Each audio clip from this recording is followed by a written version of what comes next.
everyone, welcome back to my channel, and welcome if you're new, which you probably are. Today I want to give you some book recommendations just in case you enjoyed any of these popular book titles.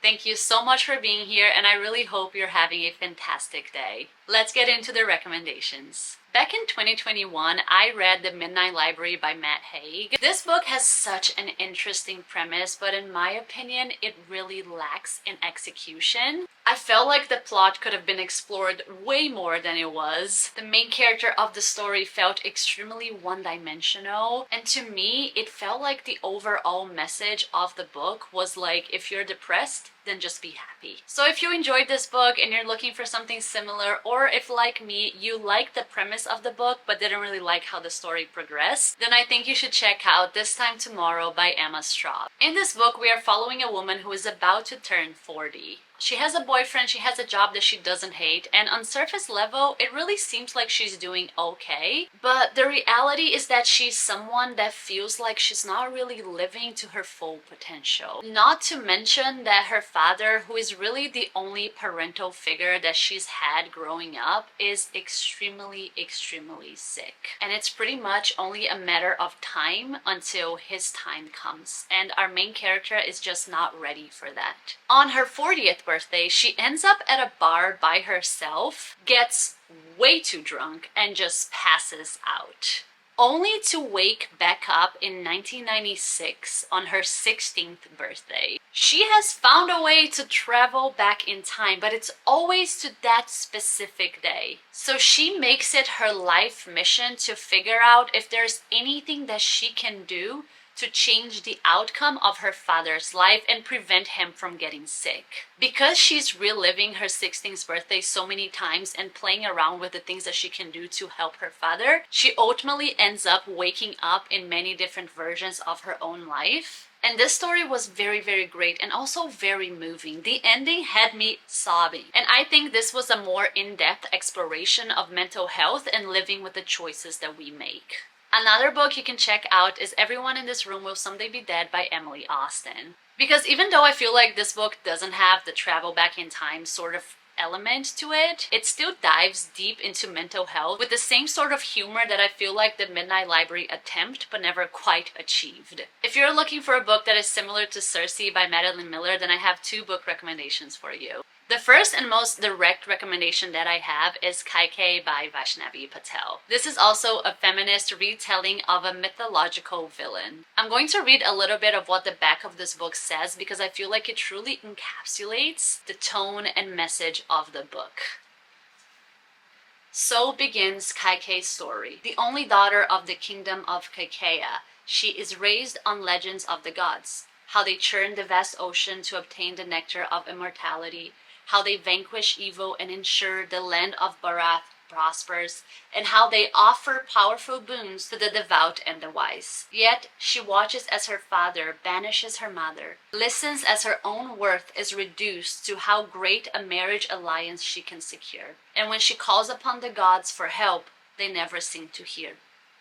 Desperate for some measure of independence, she turns to the text she once read with her mother, and discovers a magic that is hers alone. With this power, Kaikeyi transforms herself from an overlooked princess into a warrior, diplomat, and most favored queen, determined to carve a better world for herself and the women around her. This is a fantastic retelling. Kaikeyi is such a lovable main character. And even when you don't agree with the things that she is doing, you can understand where she is coming from. And I feel like she was inspiring and courageous, and I truly feel like I saw this book being recommended and read more. Another recommendation is A Thousand Ships by Natalie Haynes. This is a retelling of the Trojan War told from the perspective of the forgotten women of Troy. I truly adored this book. I have recommended it to so many people. My dad has read it, my fiance has read it, one of my best friends has read it, and every single person adored it. It's very poignant, and it also really points out the misogynistic nature of myths and wars. I really recommend it. If you enjoyed It Ends With Us by Colleen Hoover, then I have two book recommendations for you. Actually, 3 recommendations for you. Personally, I didn't really enjoy It Ends With Us. I don't think Colleen Hoover's writing is really for me. And I also felt like the domestic abuse in this book felt more like a plot point rather than something that she was truly trying to bring awareness to, especially given into consideration that she tried to release a coloring book for that book. But this is just my opinion, and I completely respect if this book is meaningful to you.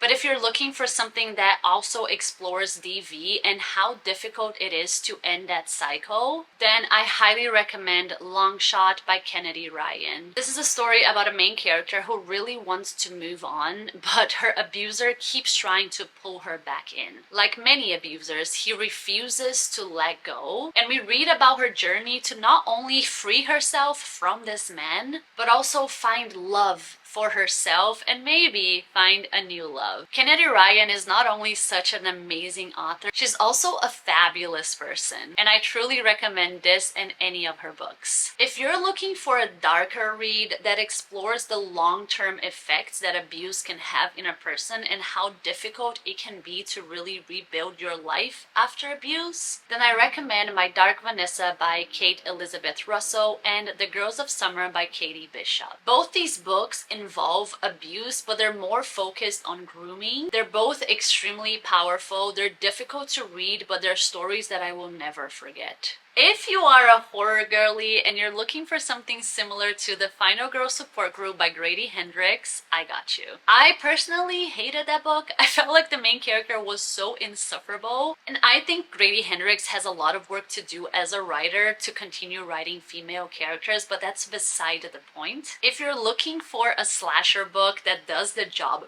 really, really well, then you should check out My Heart is a Chainsaw by Stephen Graham Jones. This is a trilogy. Only the 2 books are out as of right now, but I enjoyed both just the same. This is a story about a teenage girl who has been obsessed with slashers her whole life. And after a killing takes place in her town, she is convinced that that killing is not going to be the only one. In fact, she's convinced that a slasher cycle is about to take place. And she may or may not be right. What I like the most about this book is that it really explores the slasher cycle. You can see that the author knows so much about slashers, but also it really dives deep into this main character. It talks a lot about her mental health, and actually it explains to us why she is so obsessed with slashers. This is very thrilling, very emotional, and also funny at times, and I really, really do recommend it. If you enjoyed The House in the Cerulean Sea by TJ Klune, which is a book that I really enjoyed at the time that I read it, but recently I have learned a couple of things about the inspiration for this book,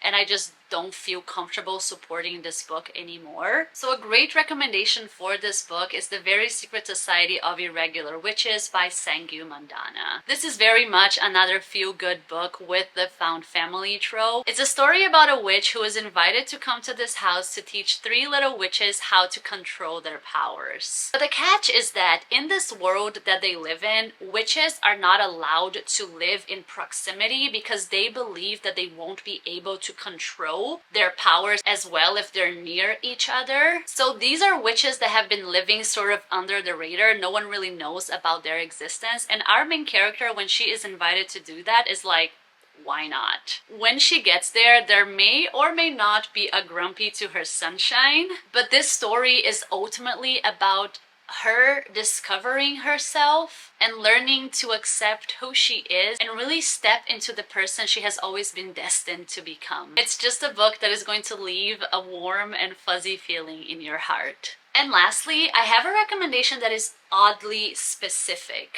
but it's one that I really do stand by. If you enjoyed Beautiful World, Where Are You by Sally Rooney and Station 11 by Emily St. John Mandel, then I think you should read Severance by Ling Ma. This is a story about a millennial woman who continues going back to work and sticking to her routine, even when a terrible disease starts to spread around New York City and actually the whole world. She's so focused on doing her work and her everyday things that she barely realizes that she's pretty much the only person left in New York City. At that point, she realizes that she should probably try to find some sort of community and some place to live, and she finds a group of survivors who are all on their way to this place called the facility. If you've read Station 11, you can probably tell that this setting really does give Station 11 vibes. But I feel like Ling Ma's writing and social commentary on modern life and modern relationships really feel like very Sally Rooney-esque. This is almost like a coming-of-age book for adults. And I'm gonna finish off this recommendation with a quote that I feel like perfectly sums up what I'm trying to say.